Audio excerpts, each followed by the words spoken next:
taking a stand to say that he's not going to beg for his plea because there is no point for that, considering the sacrifice the lives of late Mazi Ameche Bazalike made consistently. The person even went to visit the former President Buhari himself, and of course that he's been discharged by a court of competent jurisdiction.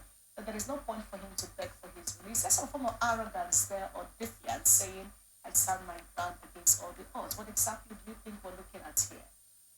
It's a statement of defiance, and I wouldn't have expected any less from Mazi Nnamdi Kanu.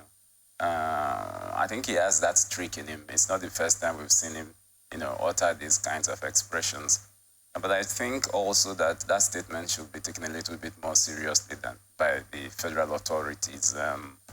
I would have expected him to have been released long ago. Well, not because I am very interested in the legal aspect of the matter here, but as a gesture towards conciliation, as a step towards seeking restoration of security and peace in the Southeast. There are those who've, looked at the situation and, reached the conclusion, a tentative one really, that his release would go a long way towards calming things down in the Southeast. Once upon a time, the Southeast was like an oasis of peace and security in this country. And whichever way you look at it, there's some connection between his continued detention and the progressive deterioration of the security situation in the Southeast. That's the angle from which I look at it. I think it will also have been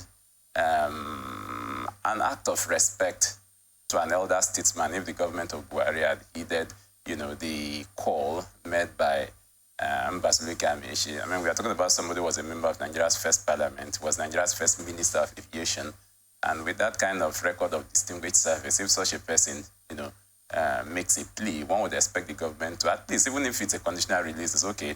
Elder statesman, releasing this man for your sake, but you're going to enter a guarantee that is going to be of good behavior henceforth. I would have expected that kind of thing to be done. Remember, it wasn't just Bazalike Ameche alone who had pleaded on Nnamdi Kanu's behalf. Talking about prominent leaders of thought in the East, Chief Emmanuel Nwanyawu, not in his private capacity, but in his capacity as President General of Anazendi, who also made that intervention. Unfortunately, it appears the government was, seriously intent on spurning all such pleas. But if you ask me, I think it's about time the government thought seriously about looking for another settlement of this problem outside of the courts. I think this is something that requires some kind of political settlement and not a legal one.